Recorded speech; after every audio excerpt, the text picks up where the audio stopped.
Black Power, Black Beauty, Black by popular demand. This is Black's History Month, a 28-day celebration of Black exploitation films.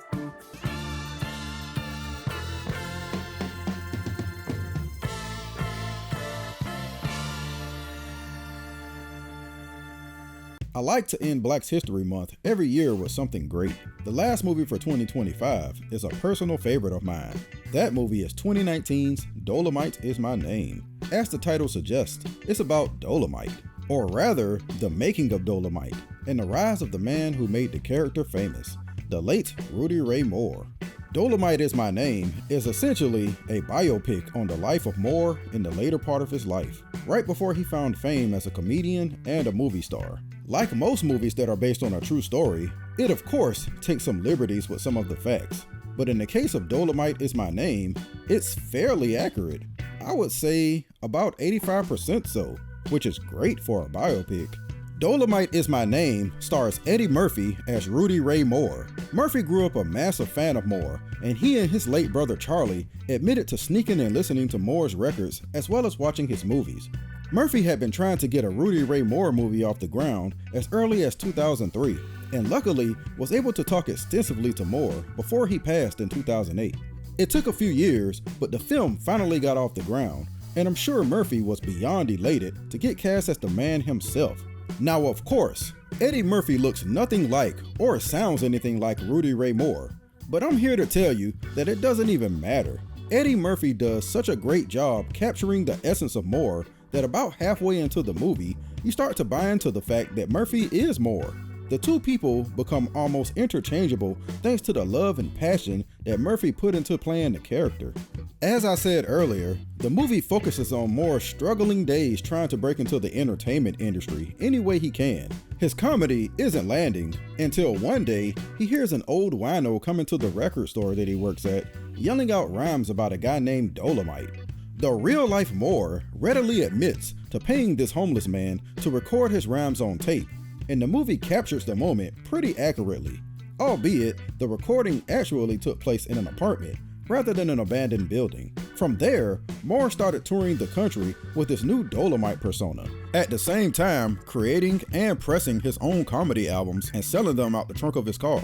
This gets the attention of a recording studio, who markets his records that are so raunchy they can't even be sold in stores. After seeing a movie with his friends one day that's supposed to be a comedy, and not laughing not one time, Moore gets the idea to make his own movie that he can market to his own people, and thus the Dolemite movie is born. What I love about the movie Dolemite Is My Name is how Moore is portrayed with such a magnetic personality.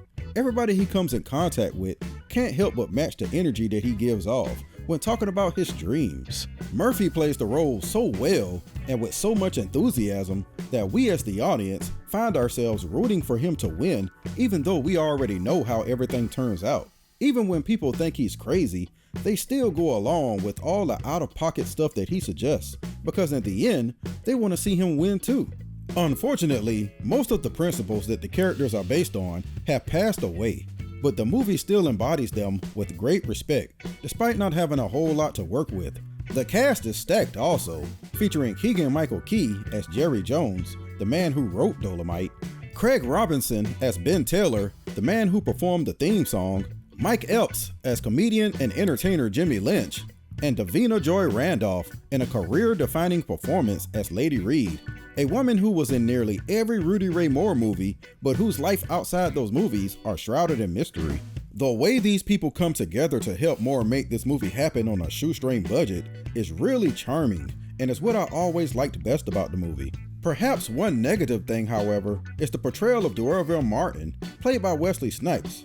He was the director of Dolemite, and I don't really know much about how Martin was as a person outside of the many blaxploitation movies I've seen him in, but Dolemite Is My Name portrays him as an arrogant, condescending, egotistical snob who would rather be doing anything else than directing Dolemite. It stands out because he's the one person in the movie who got this treatment, but I guess they needed some kind of antagonistic figure. Don't get me wrong, he's played fantastically by Snipes, but it comes across like somebody had a grudge against Martin. Plus, Wesley Snipes also looks nothing like him. Eddie Murphy should have won an Academy Award for his role, but you know how that goes. Plus, the movie got plenty of awards from Black recognition award shows anyway, so it doesn't even really matter.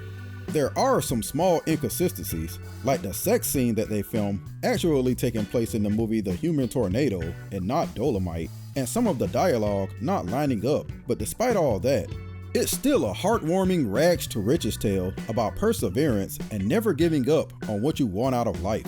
I think I just find myself identifying with the passion of Rudy Ray Moore to turn his dreams of success into a reality. The real Moore stayed grounded throughout his entire career, and the movie version of him is no different. Always thinking about what the fans would want versus what's supposed to be quote unquote good. I think movie Rudy Ray Moore sums up that sentiment and blaxploitation as a whole better than I ever could. Dolemite isn't fit for a blind dog to see. It is coarse, rude, crude, and vulgar. Perfect. Perfect. Then why in the world do you like that one? Because that's going to make people say I'm going. They're going to want to see just how coarse, rude, crude, and vulgar Dolemite is. Exactly. And that about sums up this year's Blax History Month. I told myself before I even started this year that there was just no way that I was going to be able to get through this, whether it be because of lack of time or just not enough content. But somehow I pulled it off, and I truly believe it's because of the love and support that all you guys give me. I can't believe that I've done this series for 4 years, and although I've loved every minute of it, last year was intended to be the last. But it was because of the demand for more that you all displayed in the comments last year that pushed me to keep this thing going, if only for just one more year, and I really appreciate the motivation. I don't really have a ton of subscribers, but I still wake up thankful every day for the diehard supporters that I do have, and trust me, you all don't go unrecognized. So I hope you enjoyed this year's Blax History Month, and maybe you discovered a new favorite movie. But until next time, I'll holla at you.